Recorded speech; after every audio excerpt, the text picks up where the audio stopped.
Skip it up and that up. Hey, Rich is talking about an upcoming console every single day. There must be a new console on the horizon, and that new console would be the Switch 2, the Super Nintendo Switch. I would love that name. The Nintendo Focus. This bird is going to focus on my ass because my ass is flat, hairy, and incredible. And I'm here for it, man. Look, disclaimer, like I always say, to the point that it's obnoxious. I usually always say that too, which is also obnoxious. You got to take this with a teeny tiny grain of salt. But what I've noticed from doing this throughout the years when there's a new console on the horizon is that some stuff is on point and some stuff ends up just being misinformation and rumors. So everything here could be accurate. None of it could be accurate. But usually what happens is it's somewhere in between where the rumors do actually line up with the hardware and some other stuff was just people talking out of their holes. You don't want to talk out of your hole. Now, this information I got from the Switch actually comes from Red Gaming Tech, a YouTuber I remember following them when I first started doing YouTube full-time back in 2013, and notebookcheck.net. There is a lot of information here. I'm going to read it to you, then we'll discuss, and it's a lot.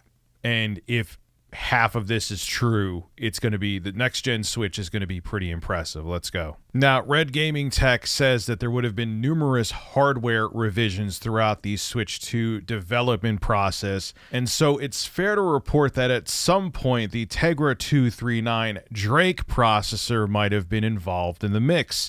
While this still would have been a gigantic upgrade over the Tegra X1, no kidding, Tegra X1 is from 2015, it can be argued that the specs are starting to become dated.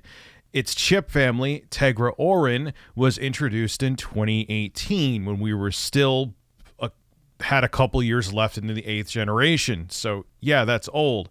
If the Nintendo Switch 2 release date is in the second half of 2024, that would leave a 6-year gap between the console and SoC architecture, whereas the original Switch, the Tegra X1 came out in 2015, the Nintendo Switch came out in 2017. It was about 2 years, if not a little less, from when the Switch was released, from when the Tegra X1 was released. So that's not that big a deal. A 6-year gap from when a chip was released to when it's put into a console. Yeah, that's it. That's too old. So smart choice by Nintendo, if this information ends up being true. Remember, Red Gaming Tech themselves said this is low confidence information. I can't stress that enough, because if none of this comes true, I don't want people saying, Rich, you were putting out misinformation. I'm warning you now, this could be misinformation, or it could all be 100% on point. Continuing on here, the video continues that NVIDIA might have proposed an updated SoC, thank God, configuration to Nintendo, which, if true, would leave the rumors of the Switch 2 matching PS5 and Xbox Series S gaming performance even more believable, with tricks like DLSS and upscaling and other things, sure. The Switch 2 CPU component could be MediaTek-based 2X Cortex X4 cores, 2X Cortex A720 cores, and 4X Cortex A520 cores for a blisteringly fast and efficient chip that would leave any T239 SKU in the dust. That is obviously why NVIDIA is like, hey, that other chip is 6 years old. Maybe, for releasing the Switch 2 in 2024, you're going to want to get some updated hardware in there, make it a lot more capable. The Drake chip was believed to sport the ARM Cortex A78AE cores, but ARM claims the newer Cortex A720 cores can deliver 10% more performance than the Cortex A78, and this is not even considering the might of the two Cortex X4 cores leading the alleged CPU part. As for the Cortex X4, it utilizes a much more efficient architecture than the A78, and max in-flight instructions rise from 160 for the older model to 2x384 for the newer series, which is a significant upgrade. This potential CPU component is a huge upgrade over what was previously rumored for a Nintendo Switch successor. Almost makes me wonder if those specs that Nintendo was going to use from 2018 was going to be in the Switch Pro. So thank you, NVIDIA, for being like, hey, let's not use the Switch Pro specs, because the Switch Pro was supposed to happen. You do know that, right?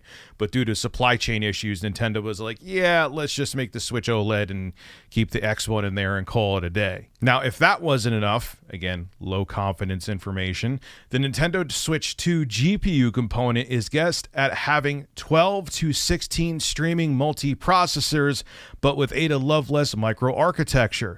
So while a chip like the NVIDIA Jetson AGX Orin 32GB has a similar amount of stream multiprocessors, 14, it has to rely on an older Ampere architecture. Once again, the T239 Drake looks obsolete here with its Ampere know-how, as this mysterious Switch 2 processor would provide the console with more power, greater efficiency, and this one is huge, and I've used it before, DLSS 3 frame generation, which is like, I actually tried it in Ratchet and Clank. I have an RTX 4090, and it's incredible how it generates frames and how it's smoother it could make games run. And 4th generation Tensor cores if it is based on Ada Lovelace microarchitecture. And what's interesting is if these rumors are true, again, low confidence, the next gen Switch is going to have anywhere from 12 to 16 gigabytes of RAM, which would actually be more RAM than the Xbox Series S has.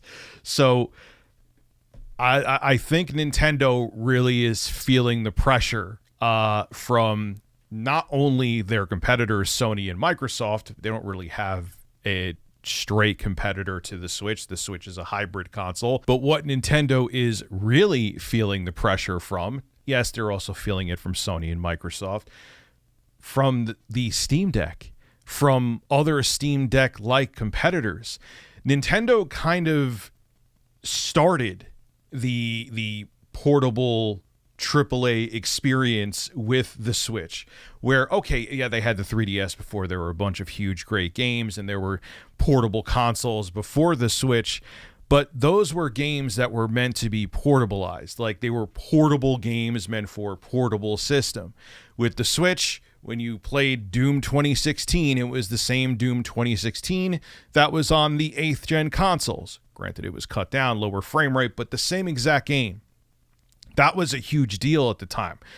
I never personally experienced that, where a portable console was the same exact AAA experience, obviously with some concessions graphically, that you would get on your PC or on your console hardware. But now, with the Switch being very old, we're seeing less and less of those AAA games coming to the Switch, because there's no way you're getting a 9th gen game running on Switch hardware. It's just not happening. And what I'm hearing is that Mortal Kombat 1 for the Switch is looking pretty brutal. I mean, how much more can you squeeze out of the Tegra X1, which was released in 2015, that it is now, what, an 8-year-old chip?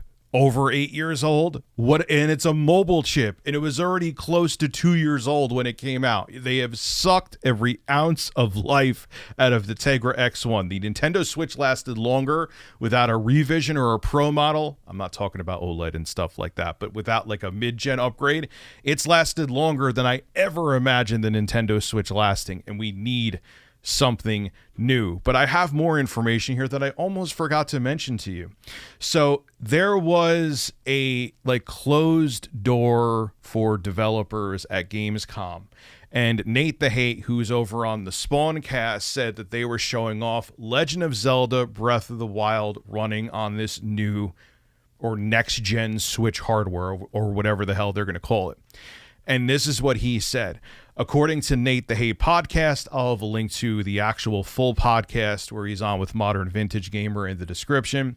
According to the Nate the Hate podcast, the Breath of the Wild demo running on the Switch 2 had the following features: deep learning super sampling, 4K resolution, 60 FPS, and instant loading times. They say minimal loading times in this screenshot from Twitter here, or X, or whatever the hell you want to call it. But when I listened to some of Nate's podcast, he was saying it was like you went boom, you were right there. There was no loading screens. It was pretty impressive, or close to no loading screens. So Nintendo is I think they're a little late with coming out with a next gen Switch or a Switch successor, but it's not too late. Does that make sense? It's late, but not too late.